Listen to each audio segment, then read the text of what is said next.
హైదరాబాద్లో 2012, 2013 చలనచిత్ర పురస్కారాలను సీనియర్ నటుడు నందమూరి బాలకృష్ణ, మురళీమోహన్ ప్రకటించారు. 2012 ఎన్టీఆర్ జాతీయ చలనచిత్ర అవార్డు ఎస్పీ బాలసుబ్రహ్మణ్యానికి, 2013 అవార్డు హేమమాలినికి ప్రదానం చేయనున్నారు. 2012 బిఎన్ రెడ్డి అవార్డును సింగీతం శ్రీనివాసరావుకు, 2013 అవార్డును కోదండరామరెడ్డికి ఇస్తున్నట్లు నిర్ణేతలు వెల్లడించారు.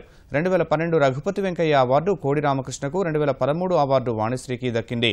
2012 నాగిరెడ్డి చక్రపాణి జాతీయ చలనచిత్ర అవార్డు డి సురేష్ బాబుకు, 2013 అవార్డు దిల్ రాజుకు దక్కింది.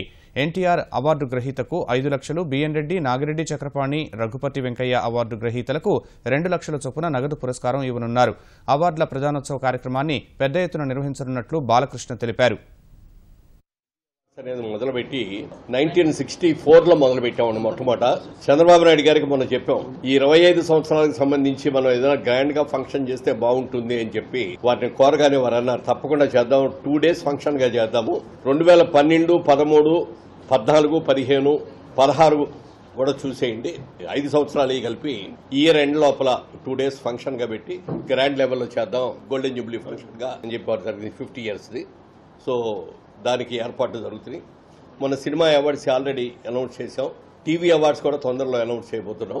ఇవాళ ముఖ్యమంత్రి గారు పట్టుబట్టి మొత్తం అప్పటి నుంచి ఇప్పటిదాకా కూడా మన నంది అవార్డులు ఇవ్వడం జరిగింది. అలాగే ఇప్పుడు ఒక కమిటీని ఏర్పాటు చేసి, కమిటీలో మన ఆర్టిస్ట్ కృష్ణరాజు గారు ఉన్నారు, అలాగే మురళీమోహన్ గారు ఉన్నారు, రమేష్ గారు ఉన్నారు. అందరం కలిసి ఈ యొక్క అవార్డులు గ్రహీతలు నిర్ణయించవలసిందిగా కోరడం జరిగింది. అలాగే ముఖ్యంగా అని చెప్పింది ఏంటంటే, ఈ అవార్డులు కేవలం అంటే ఆంధ్రప్రదేశ్ రాష్ట్రం ఏర్పడింది కాబట్టి ఆంధ్ర రాష్ట్రానికే ఇది పరిమితం చేయకుండా తెలంగాణ రాష్ట్రం నుంచి కూడా ప్రతిభావంతులు ఎవరైతే వాళ్ళ ప్రతిభను కనబరిచారో, విశిష్ట సేవలు అందించారో వాళ్ళు కూడా ఈ అవార్డులు దక్కాలి అని చెప్పడం జరిగింది. ఈ యొక్క 50 సంవత్సరాలు ఈ నంది అవార్డ్స్ పూర్తి చేసుకున్న సందర్భంగా కూడా సన్మానిస్తూ ఇండస్ట్రీ పెద్దలందరినీ కూడా ఈ యొక్క కార్యక్రమాన్ని ఒక పెద్ద పండుగల ఈవెంట్లా చేయాలని ఆయన అభిప్రాయం.